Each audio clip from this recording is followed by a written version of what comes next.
इस वक्त हमारे साथ additional MS civil hospital doctor Nasrullah मौजूद हैं। डॉक्टर नसरुल्लाह, आप ये बताइएगा कि क्या इंतज़ामात हैं जो अस्पतालों में लिए भी जा रहे हैं और क्या अर्जेंट बेसिस पे हुकूमत को चाहिए कि इन सरकारी अस्पतालों के लिए वो फंडेड भी करें ताकि फिर हम कोई भी एक्सट्रीम सूरत हाल अगर होती है तो उस हवाले से प्रिपेयर्ड हों। हमारे पास तो एनवायरमेंटल प्रोटेक्शन एजेंसी रूल 2014 के मुताबिक वो तो थ्रू आउट पूरा ईयर हम इस पे काम करते हैं। तो उसमें हॉस्पिटल वेस्ट मैनेजमेंट है, इन्फेक्शन कंट्रोल है। तो जो फ़िज़ाई आलूदगी की वजह से चेस्ट इन्फेक्शन या दूसरी चीज़ें आती हैं, जो कम्युनिकेबल डिजीज़ आती हैं, तो उस पर हमारी ऑलरेडी इन्फेक्शन प्रिवेंटिव कंट्रोल की टीम्स हमारी काम कर रही हैं। और उसमें जो ना हमारा जो इन्फेक्शन कंट्रोल का हेड ऑफ़ डिपार्टमेंट है और एनवायरनमेंट पे जो काम करता है वो अजीज़ ढलू साहब है, जो डाउ यूनिवर्सिटी की तरफ से है। और वहाँ पे हमारी जो ना उसकी मास्टर ट्रेनर्स और प्लस जो ना हमारी जो मास्टर होती हैं एनवायरमेंटल प्रोटेक्शन एजेंसी की जो स्टाफ्स हैं वो काम करती है। कि एनवायरमेंटल प्रोटेक्शन एजेंसी जो एनवायरमेंटल जो ना सेक्रेटरी और उनके अंडर में काम करता है, कोरंगी के पास उनकी ऑफिस वगैरह हैं, तो उनका हेल्थ के साथ मिमिक रिलेशन चलता है। तो उसके मुताबिक जो भी उनके 2014 रूल्स के मुताबिक है, टॉक्सिक है, नॉन टॉक्सिक है या जो है मतलब जो सॉलिड है, ये चीज़ें जो हमारी जाए या गैस पॉल्यूशन है या एयर पॉल्यूशन है, तो उसके मुताबिक हमारा थ्रू आउट साइकिल पे काम कर रहा है। इस टर्शरी हॉस्पिटल में तो ऐसा कोई मसला नहीं कि हमारे लिए कोई नई चीज़ हो और जो हम उसी पे काम कर रहे हैं थ्रू आउट। बाकी अब आई डोंट नो कि दूसरे हॉस्पिटल्स में क्या होता है क्या नहीं होता। यहाँ पे हमें कोई ऐसा कोई नया प्रॉब्लम सामने नहीं आता कि ये नए तरीके से कोई फ़िज़ाई आलूदगी है जिस पे हमें मैनेजमेंट करनी है।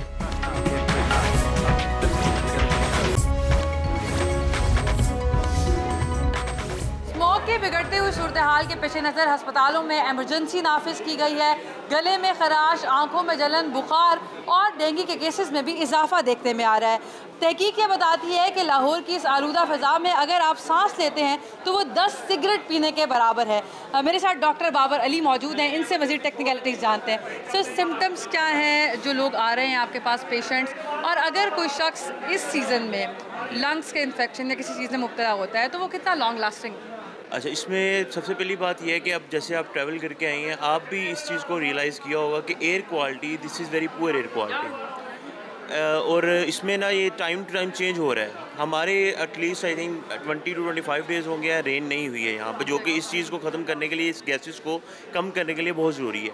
अब इशू ये आता है पेशेंट्स को हमारे पास कैसे प्रेजेंट करते हैं, लोगों को पता नहीं है उससे प्रोटेक्ट कैसे हो सकते हैं। अब अलामात जो है इसकी माइनर से लेके बड़ी स्वेयर हो सकती हैं। स्वेयर में ये है कि फॉर एग्जांपल एक दमे का मरीज़ है, this is basically an allergic reaction. So आपने जो क्वेश्चन पूछा है उसमें ये एक्यूट सिम्टम्स होती हैं, they can recover, the patient can recover on his own. लेकिन the problem is this can also convert into a chronic thing, like you can develop asthma. Even patient who are having cardiac issues, they can have heart attack from this. So this is not a myth. आप जो बात कर रही हैं कि 10 cigarettes के equivalent, ये बिल्कुल सही बात कर रही हैं। हमारे पास पेशेंट्स आते हैं, बेसिकली आप ओपीडी में चले जाएं इमरजेंसी में, गले का इन्फेक्शन, आँखों के इन्फेक्शन के साथ आँखों से पानी का आना, जिस्म में दर्द, even it can cause dementia as well. अगर आपका प्रोलॉन्ग एक्सपोजर है, it can cause Alzheimer disease as well, because सारे ये ओवरलैपिंग फैक्टर्स होते हैं। लोगों को जिस बारे में हमें आगाह करना चाहिए वो ये है कि how we can prevent this thing. तो उसमें सबसे पहली तो चीज़ ये है कि we should avoid going outside. Like मेरा कोई काम नहीं है, why I am going there. सफ़र कम से कम करें। बच्चे स्कूल कॉलेजेस जाते हैं, they should wear mask all the time to avoid air entry. Second thing is आप घरों में सफाई करते हैं, for example instead of using, आप झाड़ू इस्तेमाल करने के बजाय कोशिश करें कि चीज़ें कपड़ों वाइप से करें या कपड़ों से साफ ड्राई स्वीपिंग ना करें। Dry sweep. Third thing is drink plenty of water. आप एटलीस्ट 9 से 10 गिलास जो हैं डेली पानी के पिएँ। और इसके अलावा जो हमारी बेसिक एजुकेशन है, लोगों को इस चीज़ का इल्म होना चाहिए what it can cause to us. हम लोग इस चीज़ को कंसिडर नहीं करते, but is a very basic. Mask नहीं पहन रहे लोग, तो अभी नहीं पहन रहे, so this is a very basic problem. Education is very important.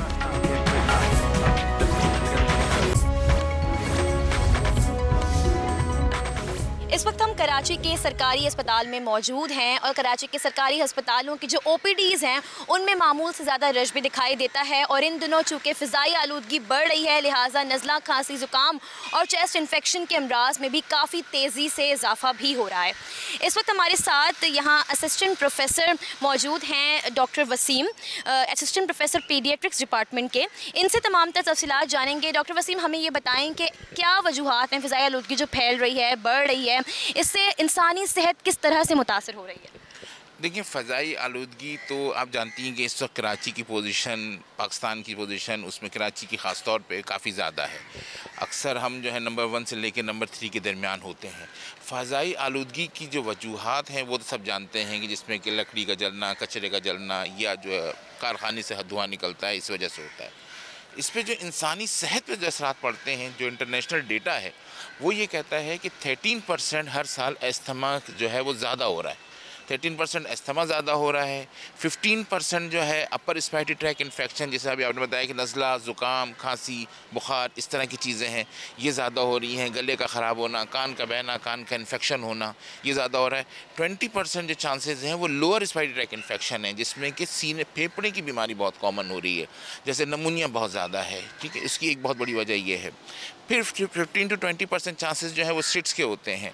फिर जो माएँ जो कि हमल से हैं माएँ, उनमें जो है जो बच्चे डेवलप हो रहे हैं उनमें प्रीमेच्योर डिलीवरी के और ऐसे बच्चे पैदा हो सकते हैं जिसमें कि इम्यूनिटी कम हो। तो ये सारी चीज़ें जो हैं ये वजह होती हैं जिनकी वजह से ये बीमारी जो है और ज़्यादा हो रही है।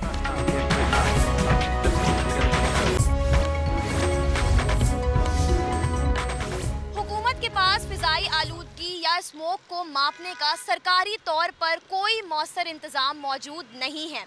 जहां इंतज़ामिया की जानिब से कुछ इंतज़ामात अपने तौर पर उठाए जा रहे हैं, वहीं दूसरी जानिब कई महकमों में अब भी बेहतरी की बहुत ज़रूरत है।